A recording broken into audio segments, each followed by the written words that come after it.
Sooka owulirize ebigambo bya mwannyina wa Hajji ono, Hajji Ali,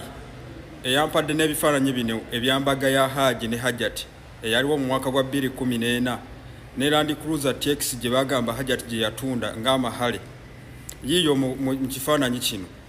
Wuliriza ebigambo bino eno ebya mwannyina wa Hajji ono, mwannyina wa Hajji ddala ddala. Wuliriza emboozi eno.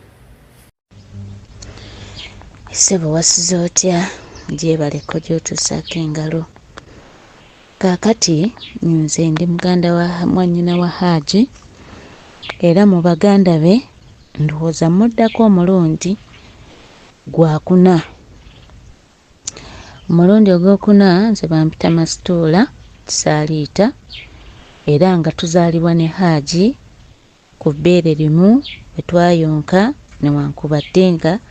tetuli bakika kimu naye nga tuva mu lubuto lumu. Ssebo omwami oyo mukulu wange, omwami oyo muganda wange ddala ddala, tuzaalibwa omukyalo omu.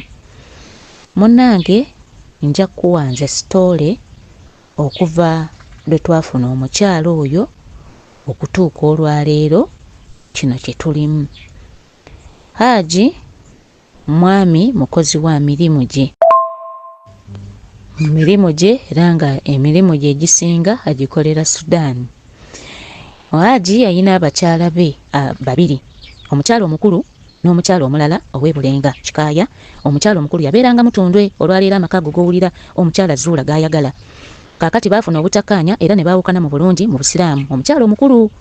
kaakati wayitawo ekiseera kitono, Hajji n'ayagala ayongereko omukyala azzeewo repressing ennamba eyo asigale n'abakyala babiri. Munnange tuba tuli awo yatuleetera omukyala oyo olwadagadde, omukyala omulungi oyo n'amutuleetera n'amutulaga nti mukyala gwafunye. Era ffenna twasanyuka kubanga yatulaga nti mukyala we amwagadde era amwagala nnyo.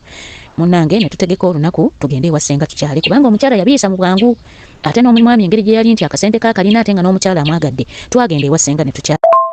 Mu kugenda ewa ssenga okukyala mu bantu be twayita mwalimu abantu abaatubuulira ne batugamba kituufu mwannyinammwe afunye omukyala, naye omukyala oyo alina bino ne bino na bino. Omukyala si mulungi, omukyala muyaaye, omukyala abba abasajja era nakakyalina ekkooti gye balimu bakaayanira ettaka. Mukaayanira ettaka nga waliwo abaami b'endowooza bye yazaalamu abaana, issues ezo. Era Hajji we baabimugamba yagamba ebyo tebikola ki, tebimukwatako, bali baaliwo kati ye yakola ki, yaliwo. Munnange kati mu bantu abaatugamba mulimu omuntu waffe, family member waffe tuludde naye nnyo, yayita Hajji n'ayita n'omukyalo oyo Zuula nga tetunnaba kugenda kumwanjula. N'amuyita n'amugamba, Zuula ozze mu bulamu bwa Hajji, Hajji omusanze mu mirembe gye naye ogenda tabula emirembe gya Hajji kuba Zuula nkumanyi. Zuula n'agamba Hajji, omanyi embazi gye weesibye ku kugulu onoosobola ogiwalula. Hajji olw'okuba yali ng'ali mu mukwano ayagala omukyala we yamugamba Hajjati omukyala ono yakyuka, omukyala njagala n'ate nange mwagala. N'amugamba nze kasita byonna nkuyise era nkuyise naye nkubuulire byonna ebirituukawo birigenda okutuukako, buli kimu ng'okola ki nga nakubuulira kuba sisobola kuleka oyingire kitimba, nja kwenenya mudda. Hajji ne bavaawo nga bategeeraganye, n'amugamba omukyala yakyuka era n'omukyala n'amugamba Hajjati nakyuka, Hajji sigenda muyisa bubi, ngenda kumwagala, biri byali bya buto kati nakula. Munange nga bakomawo nga tutegeka mikolo twanjula. Zuula yatutwala ntebe eyo mbu ye wa kitaawe nga tugenda waabwe nga twanjula. Mukolo gwali mulungi, bagwata ne ku TV ne mu mpapula z'amawulire bukedde 2013 yafulumya omukolo ogwo era mwegulu bwe tuba tunoonyezza. Twamwa n'amahale gaali ga mmotoka TVS Land Cruiser ebiseera ebyo 2013 kujjukira zaaliko, twagitwalira na ku kaliya waggulu nga tumuwa amahale nga tujjayo mukyala waffe nga tukomawo waka. Bwe twakomawo amaka g'omukyala ow'Emutundwe yali yagamenya nga yazimba amaka amapya. Bwe twaleeta Zuula we twamutuusiza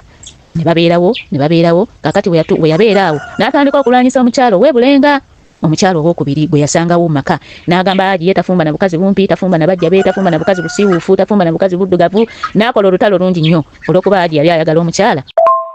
Hajji yagoba mukyala we ow'ebulenga. Munnange nga Zuula agamba ayagala amaka gali ag'ebulenga, nga Hajji amukwata nga amugya mu g'Emutundwe nga amutwala mu g'ebulenga, nga Zuula agamba gana amaka mwabadde bateekemu abapangisa ate sente zize kuba amaka gage, era ng'agamba Hajji sente ezo agenda zisoloozanga. Nga Zuula bamuzza mu maka g'omukikaaya, bwe bamuzza mu g'omukikaaya nga kitegeeza alina okubeera n'abaana ababe be yajja nabo ate abeere ne bano abaana abaffe be yasanga awaka kuba maama w'abaana abo baali ba mirundi ebiri nga waliwo ab'omukyala oyo ow'omukikaaya nga waliwo n'ab'omukyala mukulu eyali abeera e Mutundwe be baana ba mirundi ebiri babakyala babiri be yasanga mu maka ng'alina okubeera nabo bonna yabeera nabo akaseera katono ng'atandika kwekyanga ng'agamba omwami nti ye ayagala kuddayo mu maka ge ag'ekajjansi omwami ng'amugamba nakuleeta obeere mu baana tubeere ffenna tubeere mu ssanyu ate nakusasula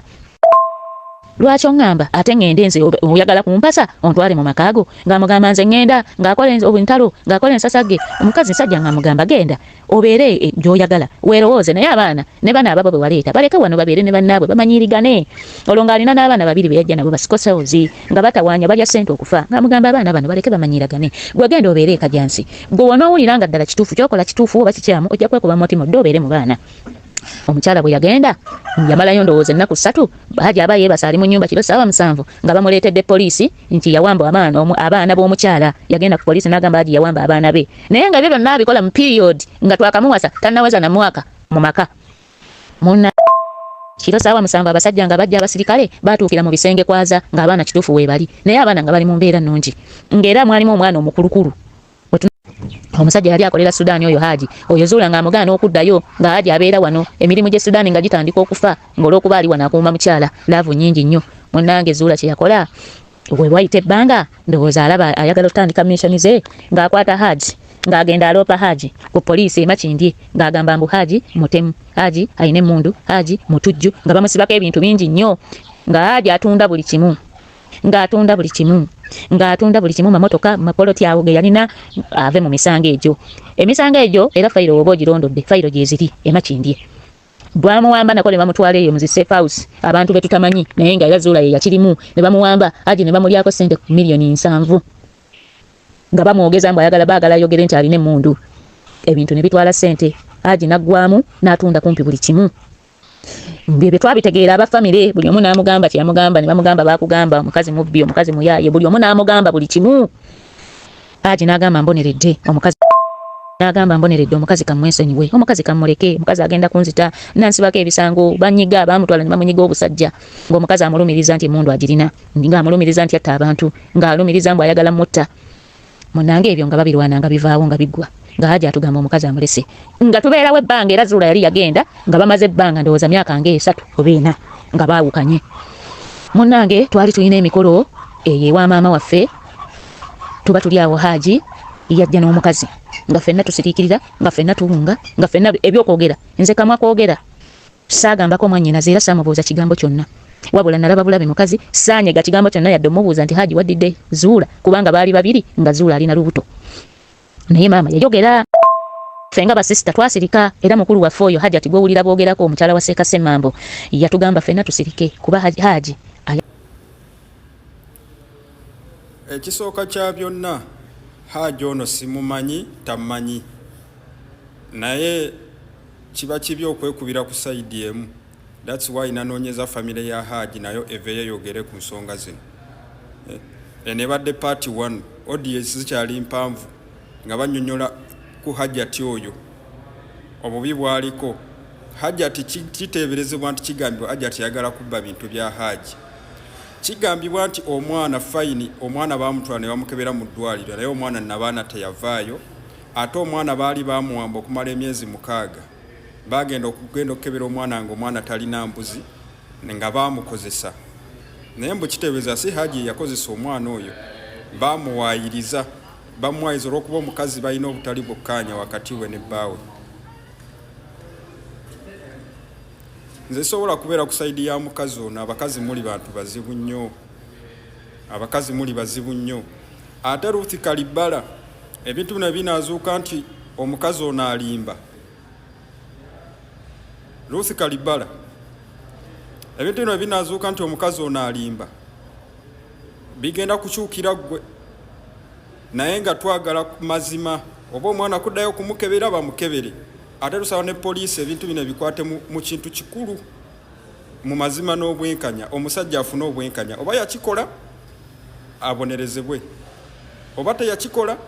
omusajja oyo afuna obwenkanya kuba erinnya lye liyonoonese mu bintu by'ekisiru kuba omukazi mbwe abadde yeewera nkolokooto mbwe agenda kusaanyaawo omusajja ono ebirala ngenda kubipostinga mu part 2 kubanga video mpanvu nyingi nnyo nina n'amaloboozi g'omwana omuwala Nisha gwe boogerako nago bagampeereza